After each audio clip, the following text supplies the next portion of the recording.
Ya, besok itu sesuai dengan relas panggilan tanggal 19 Mei itu sidang lanjutan karena proses mediasi gagal.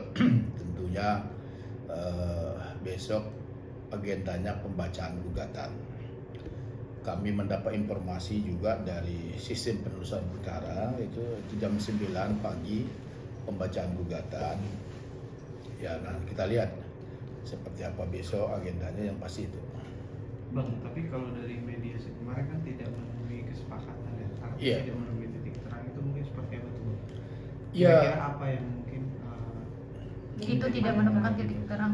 ya gini, kalau kemarin kan sudah disampaikan bahwa tidak menemu titik terang itu ya karena dari mereka. Mereka kan meminta bahwa Pak RK harus hadir di dalam mediasi. Sementara kami kan sudah memberikan surat kuasa, juga sudah menyampaikan alasan ketidakhadiran dari Pak RK karena Pak RK sendiri sedang melaksanakan pekerjaan yang beliau tidak tinggalkan. Ada surat tertulisnya dari Pak RK dan itu sudah disampaikan, itu alasannya sah.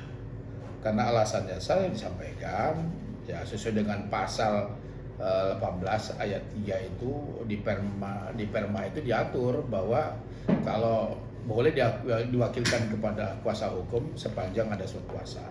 Nah mereka tetap memaksa lah bahasanya kan begitu ya, untuk Pak RK hadir, dan kalau nggak hadir ya deadlock. Ya kalau mereka minta maksa ya nggak bisa gitu loh. Nah akhirnya deadlock ya sudah selesai. Ya kami pun kalau mereka minta deadlock ya kami menerima kan begitu, nggak ada masalah gitu loh. Nah akhirnya deadlock ya sudah, tentunya lanjut perkaranya besok. Namun demikian yang namanya mediasi secara informal kan selalu ada dalam persidangan sampai dengan kesimpulan nantinya. Yang pasti tidak tercukup untuk yang nama mediasi secara informal itu selalu ada di dalam persidangan. Kira-kira begitu. Jadi deadlocknya karena itu aja, karena beliau minta untuk hadir secara fisik, ya nggak bisa hadir, ya masa bisa dipaksa kan gitu. Gitu. Bang, pada saat kemarin juga di persidangan katanya di persidangan selanjutnya Lisa akan membuka semuanya tuh, ibaratnya mungkin fakta-fakta atau bukti-bukti Ya gitu. bagi kita ya silakan saja dibuka, apa yang mereka punya ya buka saja gitu. Bagi kita nggak ada masalah, selama ada faktanya silakan kan gitu. Kalau dia ada fakta-fakta terkait dengan gugatan-gugatannya ya silakan disampaikan ke depan persidangan. Tinggal nanti kita cek satu persatu seperti apa fakta dan bukti-buktinya di persidangan. Ya supaya jelaskan perkara. Dari awal kan kami sudah sampaikan, silakan digugat di pengadilan, silakan data-data yang disampaikan di persidangan, tinggal kita cek datanya seperti apa, valid atau tidak, gitu loh. Bagi kami nggak ada masalah, silakan aja, fine-fine aja kita. Bang, mungkin juga kan kemarin Lisa mengakui bahwa sebenarnya itu gugatannya tidak hanya 16,6 miliar, emang lebih dari itu ya Bang sebenarnya? Nggak tahu, yang pasti kalau kita baca gugatannya itu 16, sekian miliar. Terdiri dari ganti rugi material dan ganti rugi imaterial. Jadi 16 miliar sekian. Menurut kami ganti rugi yang dia sampaikan itu ngawur gitu loh. Kan dia sampaikan gugatan ganti rugi materialnya terkait dengan jaminan pemeliharaan anak, terkait dengan pendidikan anak, sekolah anak. Pertanyaannya udah ada tes DNA-nya belum? Nah kalau belum kontradiktif dong. Satu sisi lo minta sekolah anak bla bla segala, satu sisi lo minta tes DNA, kontradiktif. Makanya bagi kita ya sesuatu yang seperti ini kita santai, makanya dari awal kami sampaikan ya kita santai-santai aja nanggapin gugatannya. Kami anggap gugatannya ngawur gitu loh. Kecuali dia punya hasil tes DNA, itu lain cerita. Tapi kalau dari PRK sendiri melihat gugatan yang dilakukan oleh Lisa 16,6, Ya Pak RK hanya ketawa aja gitu, ngelihatnya geli juga ngelihatnya gitu loh. Ini apa lagi nih? Gitu. Itu karena menurut ya nggak berdasar, keliru gugatannya. Kenapa kami bilang keliru? Lah nggak punya hubungan hukum loh. Kalau dia menggunakan putusan MK nomor 46 tahun 2010 misalnya terkait dengan kasus Macica Mukhtar kalau tidak salah. Lah Macica Mukhtar kan pernikahan siri. Ada pernikahan sirinya. Mereka hidup bareng. Kan begitu. Lalu ada ada bukti-buktinya semuanya. Lah ini kan hubungan personal tidak ada, pacaran juga tidak ada, bukan secara personal juga tidak ada, lalu minta seperti ini. Sementara ada yang ngaku sebagai ayah biologisnya. Belum lagi kita lihat ada video-video yang nggak bener kan gitu, video sur segala macem. Nah itu kan menunjukkan ya pertanyaan besar kan gitu. Siapa anaknya kita nggak tahu gitu. Tapi kalau dari Bang Muslim sendiri untuk ya kasus gugatan perdata ini gimana Bang? Apakah yakin gitu untuk bisa? Kami yakin 1000% dengan tidak mendahului Tuhan, dengan tidak mendahului hakim majelis hakim, kami yakin gugatan ini insya Allah ditolak. Ya kalau nggak ditolak pasti di NO, nggak diterima. Menurut kami ya, kami punya keyakinan itu karena setelah kami baca tidak punya dasar gitu loh, kontradiktif. Satu sisi minta A, satu sisi dalam petitumnya minta B. Harusnya konsisten, kalau A ya A gitu loh. Jadi kalau misalnya dia minta A, menjelaskan A di dalam positanya, tapi di dalam petitumnya dia minta B, kan nggak nyambung. Dia minta tes DNA, tapi di dalam petitum positanya dia menjelaskan sudah jelas itu anak biologis RK dengan LM. Makanya kami minta ganti rugi ini. Pertanyaan sekarang bisa dibuktikan nggak? Kan belum. Kalau belum, ya kan kontradiktif kan? Prematur kan biasanya gitu. Pak, untuk konfirmasi ada informasi kalau besok sidang akan diadakan secara tertutup. Mungkin alasannya seperti apa Pak? Ya kami tidak tahu tertutup atau terbuka. Itu kebijakan majelis hakim. Kalau majelis hakim memandang itu tertutup dengan berbagai argumentasi barangkali, ya setelah mungkin dia membaca gugatannya, dia melihat gugatannya bisa saja tertutup. Ya itu semuanya kembali kepada majelis hakimnya untuk menentukan apakah itu tertutup atau terbuka. Termasuk juga apakah dibacakan atau tidak, semuanya kembali kepada majelis hakimnya. Karena hakim itu merdeka, nggak bisa dipaksa, nggak bisa ditekan-tekan, dia bebas menentukan. Sepanjang kalau dia melihat ada unsur misalnya ada unsur pornografi, ada unsur susila di dalam gugatan, dia bisa mengatakan tertutup.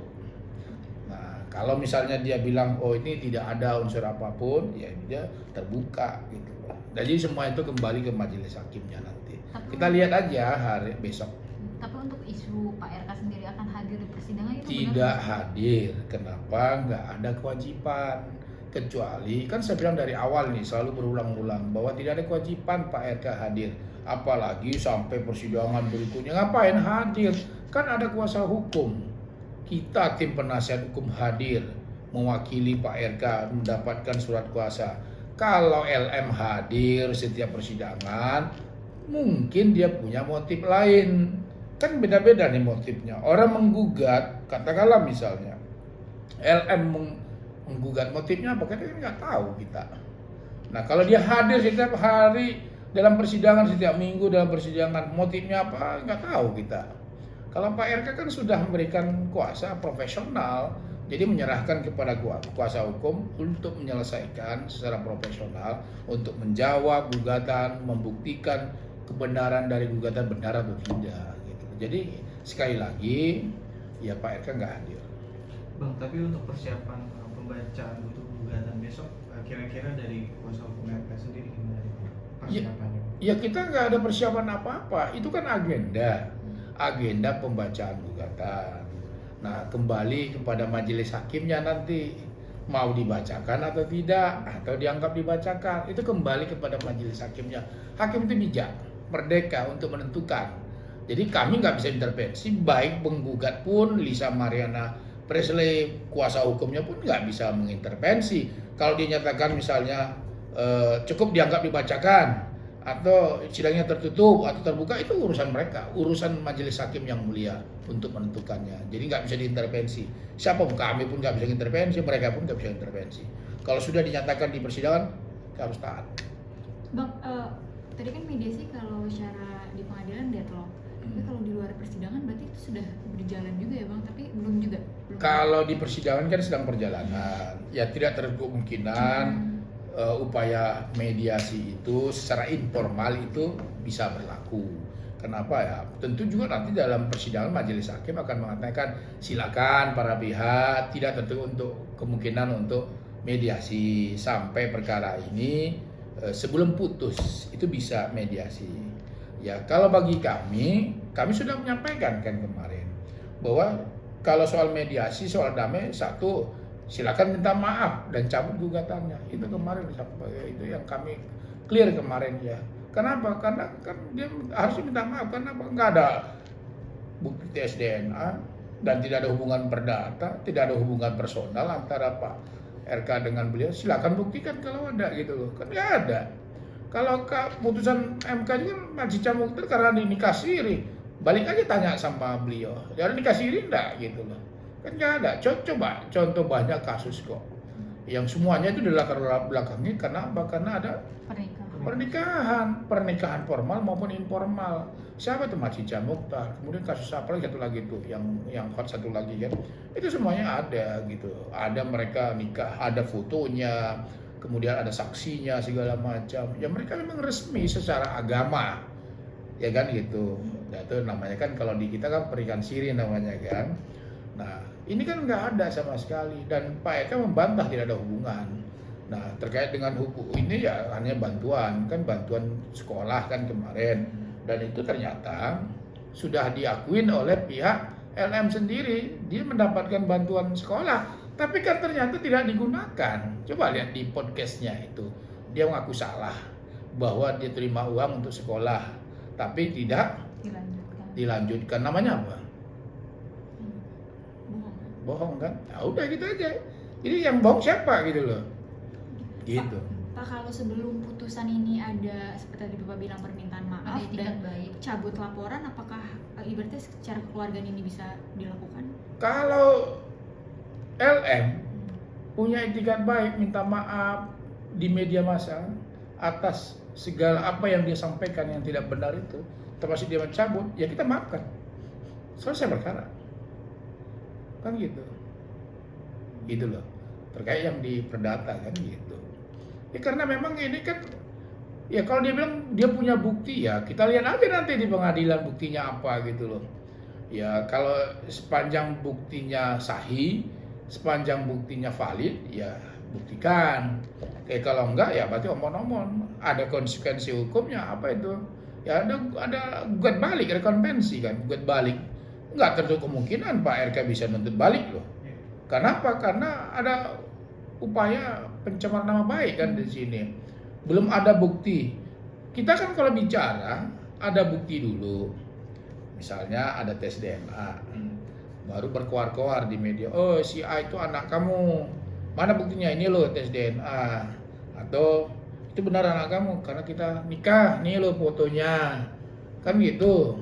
Kami tidak tahu hadir atau tidak, tapi kami mendapat informasi dari pengacaranya akan hadir. Kehadiran mereka ya kami sekali lagi menghargai apapun kehadiran mereka itu. Ya mungkin mereka mau melihat perkembangan sejauh mana, karena kan kliennya Revalino kan yang mengaku sebagai ayah biologis. Terlepas pengakuannya seperti apa, yang pasti hubungan itu tidak dibantah oleh LM sendiri. Dibantah nggak hubungannya dengan Revalino? Dibantah nggak? Nggak ada kan dibantah. Ada hubungan itu kan? FWB. Ada kan hubungan itu kan? Hubungan pacaran ada, hubungan percintaan katanya ada. Nah, kalau dia mengaku sebagai ayah biologis Revalino, sah-sah saja. Kenapa? Mungkin dia merasa, tanda kutip ya, bahwa dia ya pernah kan begitu. Nah, karena dia pernah berhubungan dugaannya, ya dia merasa bahwa itu anak biologis gitu loh. Makanya dia mengaku, kan itu aja udah. Tapi mungkin sejauh ini ada komunikasi juga nggak sama kuasa hukumnya Revalino sendiri? Komunikasi dalam artian untuk cari data-data ya pasti ada. Itu kita akuin. Kenapa? Ya tentunya kami minta data-data dong. Apa data-data Anda bahwa Anda ini punya mengaku sebagai Revalina sebagai ayah biologis? Ya ada, dikasih data kita. Ya nanti akan kita buktikan persidangan saja. Kami pegang bukti kok. Ya tinggal Revalino saja ya. Dia kan berhak untuk tes DNA juga. Dia merasa bahwa dia ayah biologis. Lalu pertanyaannya, kalau dia merasa ayah biologis, salah nggak? Kan enggak. Kenapa dia merasa sebagai ayah biologis? Mungkin tanda kutip. Mungkin tanda kutip ya. Sebagai ayah biologis. Kenapa RK tidak sebagai biologis? Karena dia tidak merasa gitu loh. Gue nggak pernah berhubungan gitu loh. Kalau Revalina pernah merasa berhubungan. Karena pernah merasa berhubungan, dia mengaku sebagai ayah biologis. Soal benar atau tidak sebagai ayah biologis itu kan tinggal buktikan. Namanya pernah berhubungan kan gitu. Gitu. Bang, mungkin tadi abang bilang kan optimis untuk gugur ya bang, karena gugatannya juga prematur. Seberapa optimisnya sih bang? Mungkin berapa kali sidang lagi ini akan selesai gitu bang? Ya panjang lah. Ada jawaban, ada replik, duplik, saksi, bukti dan kesimpulan. Kami kenapa punya keyakinan? Kami setelah kami membaca gugatannya banyak hal-hal yang kontradiktif, tidak memenuhi unsur. Makanya kami yakin gitu. Tidak, kami kan santai-santai aja menanggapinnya. Ya kalau mereka sibuk segala macam, ya selama ini kan kami tidak terlalu ofensif kan. Kami selalu defensif. Saya juga nggak pernah kan terlalu ribut. Saya selalu menyampaikan apa adanya gitu loh. Ya itu memang kita yakin gitu loh. Seberapa yakin ya kita yakin seyakin-yakinnya bahwa gugatannya insya Allah dengan tidak mendahului Tuhan Yang Maha Esa, juga tidak mendahului majelis hakim, ya wajar dong kami keyakinan karena kami setelah membaca itu. Setelah membaca kami memutuskan, kami yakin bahwa gugatannya minimal tidak diterima, maksimal ditolak.